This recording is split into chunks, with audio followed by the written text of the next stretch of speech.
We are going to be ultra spiritual today. My guest, JP Sears, live on the Captain's Log.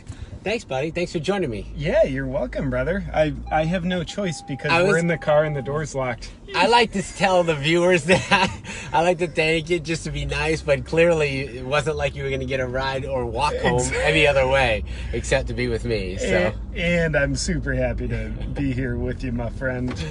Well, I appreciate it. We're in Naples, Florida. We're actually in Fort Myers, heading to Naples, but I'm honored to have you. You are blowing up everywhere. You're on this tour now. What's the tour? Is there an actual name for the tour? No, though if I were to name it, it would be the Never Ending Tour, because it's just sort of like, you know, okay, here's the last date on the schedule. Yep. Then more dates just keep getting added, which is a joy. I love it. Of course. Yeah, the never-ending tour. The tour that never ends. It doesn't stop, right? Yeah.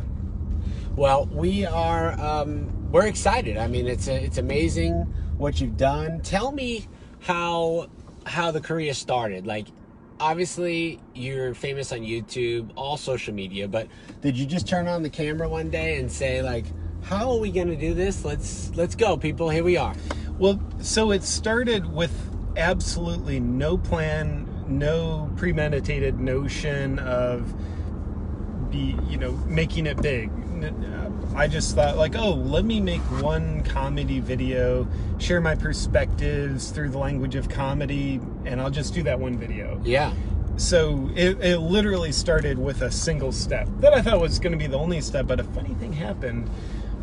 I took that step, and then that led to a desire for the next step, which was just like make another video, and then another and another. So it really just started with the idea, let me make one video, and then paying attention to the creative desire to, like, oh, make more stuff. Because the first video, that was the first time in my life that I ever had any kind of real creative expression. Really? So that woke something up inside of me.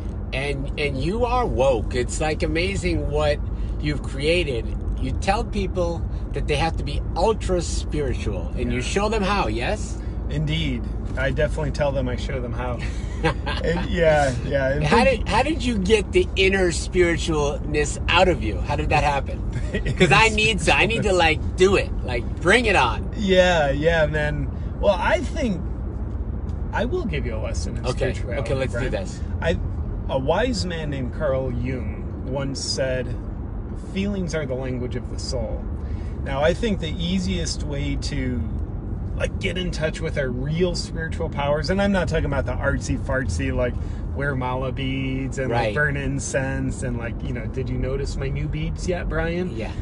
But to be real, getting in touch with your feelings, I think, is really our power source. Yet we live in a time where the way most of us grow up and the way, life and society values things, we tend to vilify our feelings if they're not happiness. So if we're sad, angry, afraid, ashamed, we tend to vilify it. But I think those feelings are truly our power source. And I think, we look at, it's not good to feel sad. That's not powerful. I don't think those uncomfortable emotions have ever hurt anyone. I think people hurt themselves trying to avoid those uncomfortable emotions. But if we allow ourselves to be vulnerable and connect to those feelings, they always lead us to a greater spot. And I think they truly are the power source that we can plug into our spirit, our soul, Santa Claus, like whatever's up there or in here. So when you started this journey and people started recognizing you, was it like a thing that you really embraced, or were you worried about like how it was going to pan out, or what was the thoughts going on? Well, first off, I loved how earlier this morning you recognized me, Brian. I so recognized. I just love that. It was amazing, yes. But yeah, really no worries, and still no worries about how it's going to pan out, because I never had a picture like this is how it's supposed to be, or this is how it's supposed to grow into a big thing. Right. I just feel like I'm Forrest Gumping my way through it, where I like to just follow the passion in my heart, like, oh, like, this is exciting to me, let me do this now. And because I'm not thinking 100 steps ahead, I don't have to worry about things unfolding differently than I imagine them to be. And I don't know about you, but I'll speak for me because it's me It's just talking. you talking, And I'm narcissistic enough, it'll continue to be me talking. Which is amazing. I don't have to Thank say anything. Thank you you. just get on the show and just take it away, buddy. That's your thing. If you want to go out for a cup of coffee, I can take it from here. I have Brian. nothing to do with this. I'm just driving.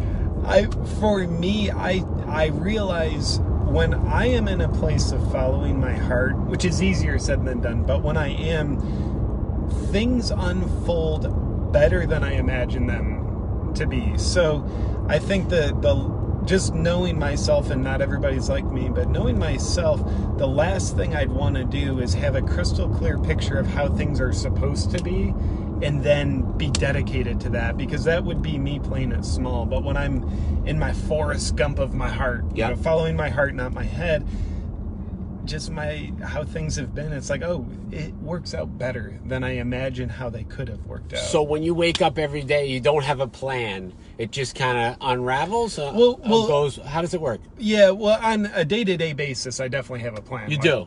Like the plan today is like, we're doing comedy shows. Right. But what about like in the whole life journey, like overall? I mean, today we have planned because we do press, and then you're going to go home for a minute, then you got shows. That's stuff that, you know, obviously. So, yeah, the plans in the short term, of course, those are there. But on the bigger term, like, hey, you know, next year at this time, like, what's the plan? Where do you want to be?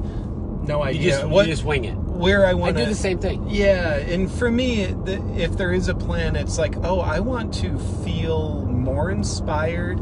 I want to feel more passionate, and I want to be willing to take more risk, pushing the edge of creativity. So that's a feeling. Right. And that's really like where I tend to go with the plan. Like, oh yeah, I want to be willing to risk more. So you started as a life coach. Yeah.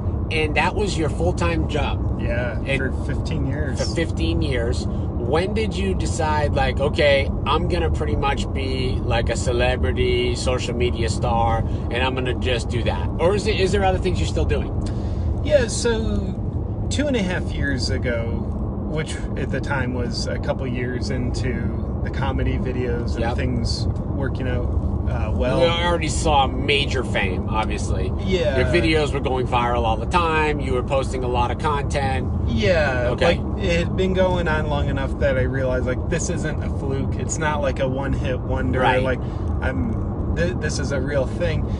So 2.5 years ago, you know, I was burning the candle at both ends and in the middle, you know, still trying to work with clients, make videos, go do speaking appearances and sponsorships.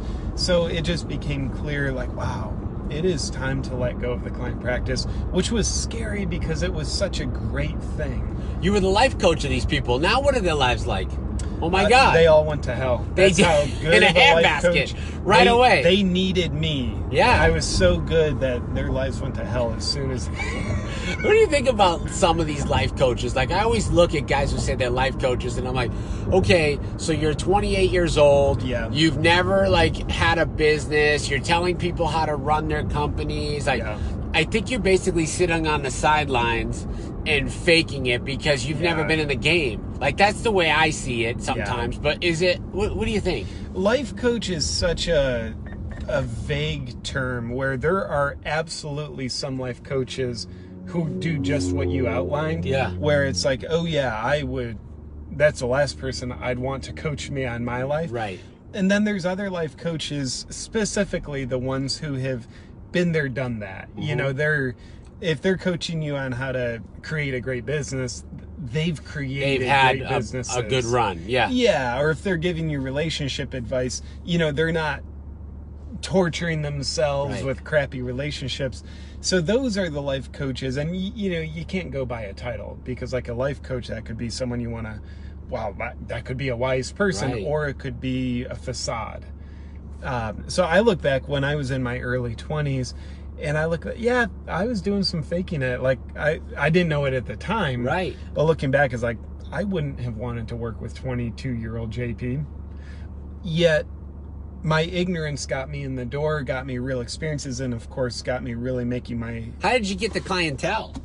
Like that's a hit right there. So at the time I had been working as a personal trainer, fitness, nutrition. So my life coaching clientele came from my exercise clientele, where it was like a smooth transition where it's like, oh, you Mrs. Jones. Right. That's what I called all my clients. Yeah, sure. Mrs. Jones, you want to lose weight. Cool, we're addressing exercise, nutrition, but also, you're if we do some stress reduction, we can help reduce your stress response and your stress hormones or fat storing hormones, muscle burning hormones. So the more we can reduce that, the more we can help you reach your goals faster. So, people would say like, oh yeah, cool. Like, let's talk about what's stressing me out in life and do some work there. And also I would say for me, what's important about a life coach, how I worked with people, but also, if you're out there in the market for a life coach, someone who's not going to tell you how to live your life, but someone who's going to empower you to make your own decisions, not based off expectations, but your own decisions based on, what's truly in your best interest from your heart. To me, that's important. My guest, JP Sears, you can find him on all social media. It's Ultra Spiritual? My handle for all social media is Awaken with JP. Oh, Awaken with JP. Yes. Yeah. Ultra Spiritual is a good hashtag. You can always find this content on as well. We're on the Captain's Log. So I like to ask some really good questions. And here's one that is just on my mind right now. And I love how you tell you're me it's married. A good question. Obviously. You're as humble as me, I right? have to be when you're on the show and you're the host and I have a more famous guest. I gotta, kick it up a notch. So you've been married for how many years? 1 year. We just had our first wedding 1 year, anniversary. and now you're super famous. You're ultra famous as well. How are you keeping all the ladies out of your DMs? Because they're all gonna slide in. That's right. They are. I mean, let's face it. The hair, the smile, the abs. I mean, come on. Yeah. It's like a freaking recipe for It's the biggest problem ever, Brian. Yeah. Yeah. You're fighting it. I'm fighting it, with these good looks. But to be honest with you, for me, I mean, if I get a flirtatious message, can I say that without being accused of sexual harassment? Of course, yes. There's no one being harassed. It's just speaking in general.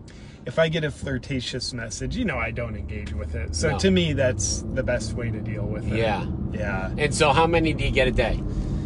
It's a good question. No idea. Come on. I'm definitely... Okay, give me a range. Is it like 5 to 10 or like 20 to 50? Are we talking metric or American? Make it up. Like, maybe it does. I don't know. I don't pay that much attention to all my DMs. Sure. And it's hard. And do you respond to people when they reach out to you? When my wife reaches out, DM, I'll will definitely respond. Does she have to DM you? Especially if she's flirtatious. Does she have to DM you? Yes, or she she texts. If she texts me, I'm like, this isn't really documented on social media, babe. It doesn't really count. Could you just move this thread to Instagram DMs? That's true. She has to comment on every live to make sure. Exactly. Like, if you're not boosting my algorithms, you're not a wife of mine. So on Instagram, I pay attention to my DMs when I can. It's definitely not all of them all the time, but Instagram is the DM place that I'll pay the most attention to. Yeah. And then another super important question. Once again, a great question. What's the hair products? I mean, come on. This hair is like so important. It's like just flows, right? Yeah, it does. It's amazing. So what are you using in the hair? And it's astute of you to notice. Well, I'm jealous. I'm going bald. You're growing more. I think you've grown 3 inches since we've freaking been doing the show. It's ridiculous. A lot of guys have the problem, like the 5 o'clock shadow. They shave in the morning. I shaved my head this morning. I believe that. I have strong protein synthesis, but the Giovanni hair products are typically what I use. Oh, they're natural. I get them from Whole Foods. So the shampoo, the conditioner, the little, I don't even know what you call it, but like a little. It's a vegan product, right? I think it says like no. What is that? PBA? No, it's pure meat based. Oh, all meat. It's just the gotcha. more You just put protein right in. Yep, that's what you do. It probably is vegan. I think it is. I think it's like all. Yeah. I think I know which one it is. But the hair. How long has it been growing? I believe it was 2010 that I started growing it out. Really? And it was, man, maybe 2012 was the first year that it looked half decent. Because have you ever had your hair long? When I was in college, I grew it out long enough to have cornrows. And I went to Bahamas. I lived out in the Turks and Caicos for like 6 months. And they braided my hair all up. So I was like, it looked like Coolio at the time. But that was only like, 6-8 inches. I bet you had some sunburnt scalp. Yeah, I did. Because I was worried about the ladies. I didn't want them to be upset that was too burned.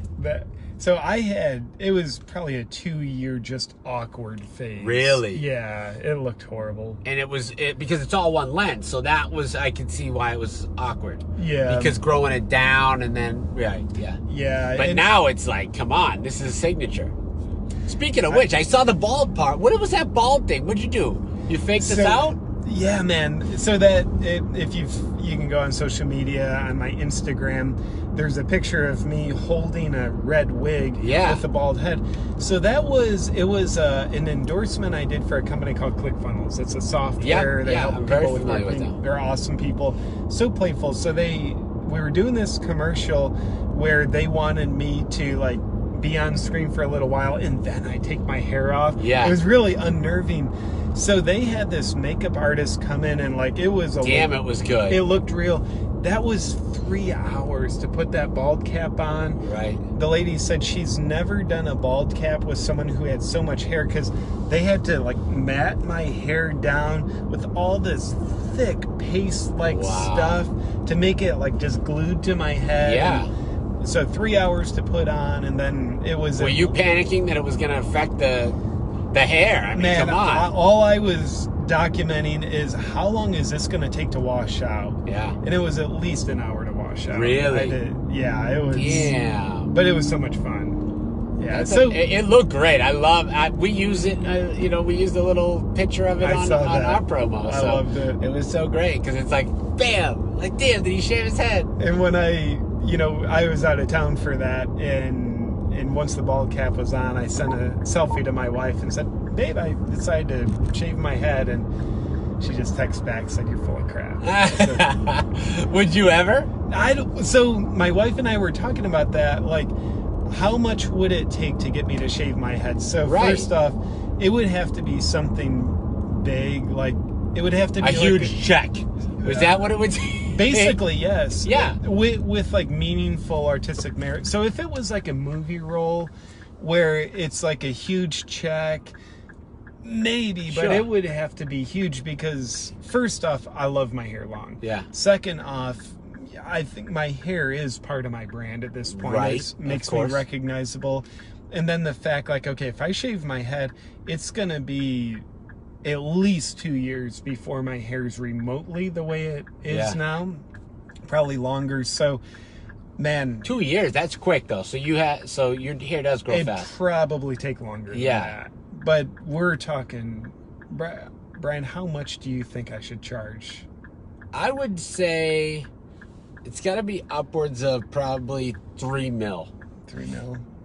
What do you think? I think I would do it for $3 million. Yeah. Maybe we'd have to start off higher in the negotiations. Between 2 and 5. I'll handle the whole contract. That's fine. Yeah. I'll do the paperwork. Okay. Yeah, get the paperwork. You want me to start brokering it? Please. Yeah. So guys, here's what we do. We go immediately to his DMs. You can comment below and let us know what your starting bid is. Yeah. How much you'd like to pay, because I'll pay. I'll start the bid at $1,500. 50. Okay. Yeah. That's for me. Just shy of $3 million, but it's a good we're almost there, buddy. It's a stepping stone. It's a stepping stone. Because I didn't want them to start at 12 cents, $10. The bidding's just taking longer. Right. Yeah. Well, guys, this is the Captain's Log, JP Sears. See him all weekend at Off the Hook Comedy Club. Yeah. You guys are going to have a great show. Do you do pictures, autographs, and stuff after the show? Because you have a VIP meet and greet they can get, right? Yeah, so that's pictures. I do a little Q&A as well. Yep. Autographs, pictures, Q&A, meet and greet. Awesome. We exchange karmic energy as well. That's amazing. Thanks for being on the show, buddy. Thanks I for having appreciate me, it. Brian. And It's I an can't honor. wait for the shows this weekend at Off the Same Cliff. here. Same here. Thanks, guys. Thanks for watching. We'll be back tomorrow. Check us out.